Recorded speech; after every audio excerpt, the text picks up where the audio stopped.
দর্শক স্বাগত জানাচ্ছি রেল নিউজের ফেসবুক পেজে। দর্শক এই মুহূর্তে আপনাদের যুক্ত করেছি ঢাকার বিমানবন্দর রেল স্টেশন থেকে এবং দেখাতে চাই যে এই দুপুরের আপডেটে বিমানবন্দর রেল স্টেশনের সার্বিক চিত্র, পাশাপাশি যাত্রীদের উপস্থিতি কেমন রয়েছে সেই সকল চিত্র, এবং একটু যদি দেখানোর চেষ্টা করি যে এই ঢাকার বিমানবন্দর রেল স্টেশন থেকে বিভিন্ন যে গন্তব্য রয়েছে সেই গন্তব্যের ট্রেন ছেড়ে যাওয়ার সময়সূচি থেকে শুরু করে সকল তথ্যই আপনাদের দেওয়ার চেষ্টা করবো এই দুপুরের আপডেটে। সুতরাং শুরু করা যাক হচ্ছে যে সময়সূচি রয়েছে, কখন নাগাদ কোন ট্রেন ছেড়ে যাবে সে সকল তথ্য যদি একটু দেওয়ার চেষ্টা করি। রাজশাহী কমিউটার যেটি চাঁপাইনবাবগঞ্জের উদ্দেশ্যে 12টা 46 ছেড়ে যাওয়ার কথা থাকলেও সেটি যথাসময় ছেড়ে যেতে পারেনি।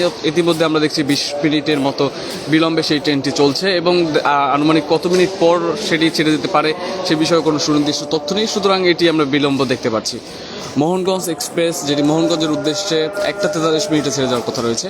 বনলতা এক্সপ্রেস যেটি চাঁপাইনবাবগঞ্জের উদ্দেশ্যে 1টা 58 ছেড়ে যাবে। চট্টলা এক্সপ্রেস যেটি চট্টগ্রামের উদ্দেশ্যে 4টা থেকে 4টা দুঃখিত 2টা থেকে 2টা 50 মধ্যে ছেড়ে যাওয়ার কথা রয়েছে, কেননা এখানে একটু এলইডি স্ক্রিনের ত্রুটির কারণে সেখানে সুনির্দিষ্ট তথ্যটি দিতে পারছি না, কিন্তু সম্ভাব্য সময় দিয়ে দিচ্ছি আপনাদের যে 2টা থেকে 2টা 50 মধ্যে সেই ট্রেনটি এই বিমানবন্দর রেল স্টেশন থেকে ছেড়ে যাওয়ার কথা রয়েছে। সিল্ক সিটি এক্সপ্রেস যেটি রাজশাহীর উদ্দেশ্যে 2টা 58 ছেড়ে যাবে। কালনী এক্সপ্রেস যেটি সিলেটের উদ্দেশ্যে 3টা 23 ছেড়ে যাবে। উপকূল এক্সপ্রেস যেটি নোয়াখালীর উদ্দেশ্যে 3টা 38 ছেড়ে যাওয়ার কথা রয়েছে। দর্শক আপনাদের একটু বলে রাখতে চাই যে এখানে কোনোটির প্ল্যাটফর্ম নাম্বার উল্লেখ করা হয়নি। সাধারণত বিমানবন্দর রেল স্টেশনের 1 নম্বর প্ল্যাটফর্মেই সকল ট্রেন থেমে থাকে, যেগুলো ঢাকা থেকে বিভিন্ন যে গন্তব্যে যায় সেই ট্রেনগুলো 1 নম্বর প্ল্যাটফর্মেই থেমে থাকে। সুতরাং যে সকল ট্রেন এখানে রয়েছে সবই 1 নম্বর প্ল্যাটফর্ম থাকবে, সুতরাং এখানে প্ল্যাটফর্ম উল্লেখ থাকুক বা না থাকুক তেমন একটি যে দ্বিধাদ্বন্দ্ব কাজ করবে না মানুষ, এবং মানুষ সিদ্ধান্তহীনতায় ভুগবে না।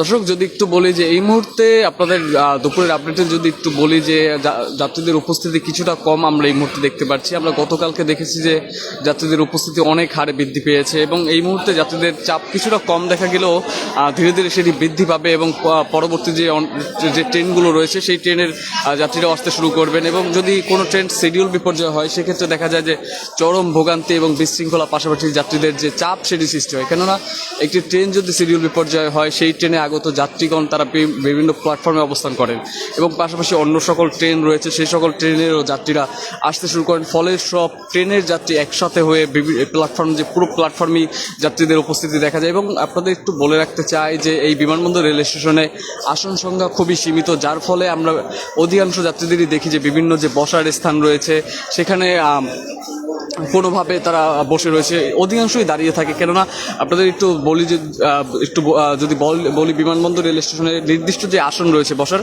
বা যেখানে যাত্রীরা বিশ্রাম করতে পারবেন বা বসতে পারবেন সেখানে খুবই সীমিত আসন রয়েছে, 50 থেকে 100 বা তার কিছুটা অধিক হতে পারে।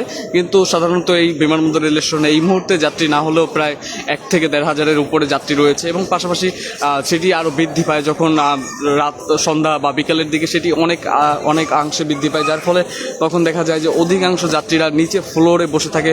বিশেষ করে বলতে চাই যে প্রবীণ যারা রয়েছেন এবং যারা অসুস্থ রয়েছেন তাদের একটি চরম দুর্ভোগ, এবং পাশাপাশি বাচ্চা যারা রয়েছেন তাদের মধ্যে ভোগান্তি দেখা যায়। এবং পাশাপাশি যদি একটু বলি যে এই মুহূর্তে আমরা দেখছি যে বিমানবন্দর রেল স্টেশনের যে যাত্রী চাপ তার অধিকাংশই রয়েছে যে নারী সদস্য। কেননা আপনাদের একটু বলতে চাই যে পুরুষ সদস্য যারা থাকে তারা অনেকেই কর্মজীবী থাকার ফলে নারী সদস্যের হাতে সুযোগ থাকলে তারা বেশিরভাগই আমরা দেখছি নারী সদস্য এবং বাচ্চা সদস্যরাই ঢাকা ত্যাগ করছে ইতিমধ্যে বেশি। এবং অন্যদিকে দেখছি যে যারা শিক্ষার্থী যারা রয়েছেন বিভিন্ন বিশ্ববিদ্যালয় এবং কলেজ থেকে শুরু করে তাদের পরীক্ষা শেষ হওয়ার ফলে, বিশ্ববিদ্যালয়গুলো সাধারণত ঈদের আগে পরীক্ষা নিয়ে থাকে, সেই পরীক্ষা শেষ হওয়ার ফলে বিপুল সংখ্যক আমরা দেখেছি, শিক্ষার্থী দেখেছি যারা ঢাকা ত্যাগ করছেন। অন্যদিকে আপনাদের যেমনটি বলছিলাম যে নারী সদস্য পরিবারের তারা নারী সদস্য এবং শিশু সদস্য আমরা দেখছি বিপুল সংখ্যক যাত্রী যারা রয়েছেন তারা ঢাকা ত্যাগ করছেন। কেননা একটু বলে রাখতে চাই যে ঈদের ছুটি শুরু হয়ে যাবে 25 তারিখে, এবং এই শেষ মুহূর্তে যারা একটু স্বস্তিতে যেতে চায় এবং স্বাচ্ছন্দ্যে যেতে চায় তারা ইতিমধ্যেই ঢাকা ত্যাগ করার সিদ্ধান্ত নিয়েছেন, এবং সেই পরিপ্রেক্ষিতে আমরা দেখেছি যে কমলাপুর থেকে শুরু করে বিমানবন্দর রেল স্টেশন এই স্টেশনগুলোয় আসছেন ঢাকা ত্যাগ করার জন্যে।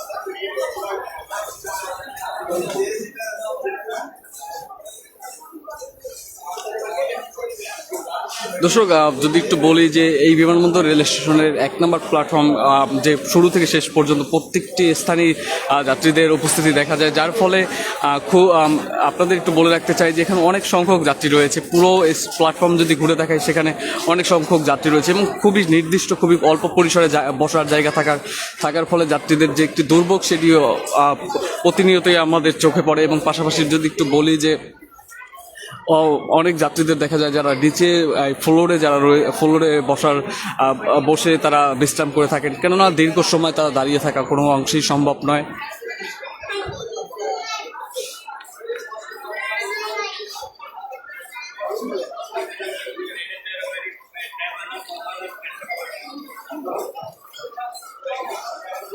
দর্শক, যেমনটি দেখাচ্ছিলাম এই বিমানবন্দর রেল স্টেশনের সার্বিক চিত্র, পাশাপাশি কখন নাগাদ কোন ট্রেন ছেড়ে যাবে, কোন উদ্দেশ্যে, এবং এই সকল তথ্যই দেওয়ার চেষ্টা করেছিলাম দুপুরের আপডেটে, এবং যাত্রীদের উপস্থিতি সকল তথ্যই আপনাদের দেওয়ার চেষ্টা করেছিলাম রেল নিউজের লাইভের মাধ্যমে।